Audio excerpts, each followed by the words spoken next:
بسم اللہ الرحمن الرحیم۔ صرف 5 منٹ کا مدرسہ قرآن و حدیث کی روشنی میں 19 ذی القعدہ نمبر 1 اسلامی تاریخ۔ فاتح سندھ محمد بن قاسم رحمۃ اللہ علیہ۔ فاتح سندھ محمد بن قاسم رحمۃ اللہ علیہ کی شخصیت تاریخ اسلام میں نمایاں مقام رکھتی ہے۔ انہوں نے ہی سندھ کو فتح کیا۔ یہاں کے لوگ عرب تاجروں کو بہت نقصان پہنچاتے تھے، ان کے جہازوں پر قبضہ کر لیتے اور سامان لوٹ لیتے تھے۔ ایک مرتبہ ان لوگوں نے عرب کے جہازوں پر قبضہ کر لیا، مردوں، عورتوں اور بچوں کو قید کر لیا۔ جب سندھ کے حاکم راجہ طاہر سے ان سب کو واپس کرنے کی درخواست کی گئی تو قید کردہ لوگ جیل خانے میں موجود ہونے کے باوجود یہ کہہ دیا کہ جہاز لوٹنے والوں پر ہمارا بس نہیں چلتا، تم خود آ کر اپنے قیدیوں کو چھڑا لو اور اپنا مال و اسباب حاصل کر لو۔ تب محمد بن قاسم سن 93 ہجری 6000 کا لشکر لے کر سندھ روانہ ہوا اور اپنے اعلیٰ اخلاق و کردار سے سندھ اور ملتان وغیرہ کو فتح کر لیا اور پورے ملک میں امن و امان اور عدل و انصاف قائم کیا۔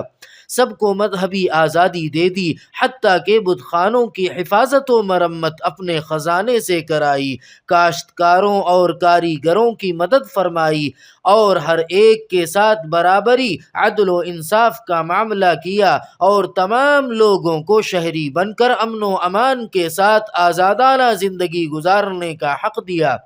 غرض محمد بن قاسم کے اعلیٰ کردار اور مسلمانوں کے اخلاق کو دیکھ کر عوام بہت متاثر ہوئی، لیکن بدقسمتی سے سن 96 ہجری میں خلیفہ نے محمد بن قاسم کو دارالخلافہ بلایا اور ایک سازش کے تحت شہید کر ڈالا۔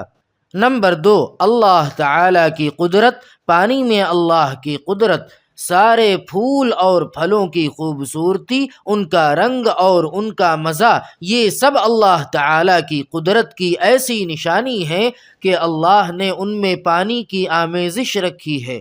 ایک کو اللہ نے کڑوا بنایا، دوسرے کو میٹھا، کسی کو پھیکا بنایا تو کسی کو کھٹا، کسی پودے پر کانٹے لگائے اور پھر اسی میں سے پھول بھی نکالا، پھول کے پانی کو شہد کی مکھی کے منہ میں ڈالا تو وہ شہد بن گیا، پانی ہی کو صدف یعنی سیپی کے منہ میں ڈالا تو وہ موتی بن گیا، پانی ہی کو ریشم کے کیڑے کے منہ میں ڈالا تو وہ ریشم بن گیا۔ یہ سب اللہ تعالی کی قدرت ہے جس نے پانی سے شہد، موتی اور ریشم بنائے۔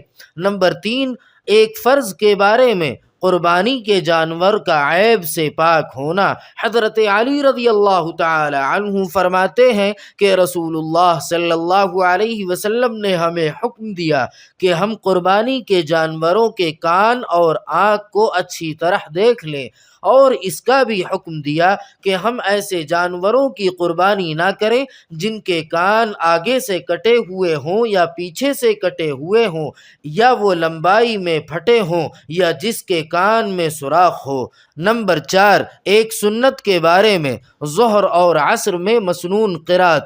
رسول اللہ صلی اللہ علیہ وسلم ظہر اور عصر کی نماز میں والسماء ذات البروج اور والسماء والطارق پڑھا کرتے تھے۔ نمبر 5 ایک اہم عمل کی فضیلت، مسجد نبوی میں نماز کا ثواب۔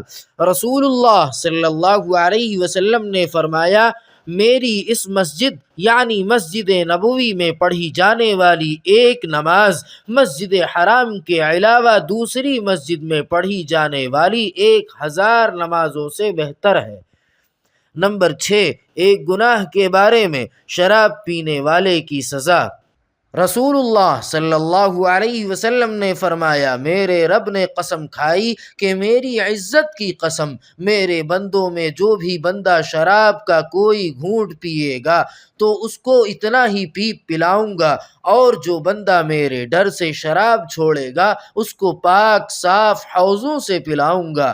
نمبر 7 دنیا کے بارے میں، دنیا میں لگے رہنے کا وبال۔ رسول اللہ صلی اللہ علیہ وسلم نے فرمایا، جو شخص اللہ کا ہو جاتا ہے تو اللہ تعالیٰ اس کی ہر ضرورت پوری کرتے ہیں اور اس کو ایسی جگہ سے رزق دیتے ہیں کہ اس کو گمان بھی نہیں ہوتا، اور جو شخص پورے طور پر دنیا کی طرف لگ جاتا ہے تو اللہ تعالیٰ اس کو دنیا کے حوالے کر دیتے ہیں، یعنی کہ تو جان اور تیرا کام۔ نمبر 8، آخرت کے بارے میں جہنم کا عذاب۔ قرآن کریم میں اللہ تعالیٰ فرماتا ہے منکرین عذاب سے کہا جائے گا جس عذاب کو تم جھٹلایا کرتے تھے اس عذاب کی طرف چلو، تم جہنم کے ایک ایسے سائبان کی طرف چلو جس کی 3 شاخیں ہیں، جس میں نہ سایہ ہے اور نہ وہ آگ کی لپٹ اور شعلوں سے بچاتا ہے، وہ سائبان بڑے بڑے محل جیسے شعلے پھینکتا ہے، گویا کہ وہ زردی مائل کالے اونٹ ہیں۔ اس دن جھٹلانے والوں کے لیے بڑی خرابی ہوگی۔ نمبر 9، طب نبوی سے علاج، مفید ترین علاج۔ رسول اللہ صلی اللہ علیہ وسلم نے فرمایا مجھے حضرت جبرائیل علیہ السلام نے یہ بات بتائی کہ حجامت یعنی پچنا لگانا سب سے زیادہ نفع بخش علاج ہے۔ نمبر 10، قرآن پاک کی نصیحت۔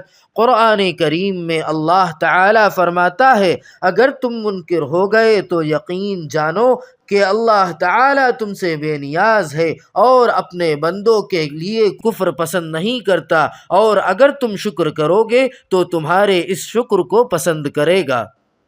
سبحان ربک رب العزت عما یصفون وسلام علی المرسلین والحمد للہ رب العالمین۔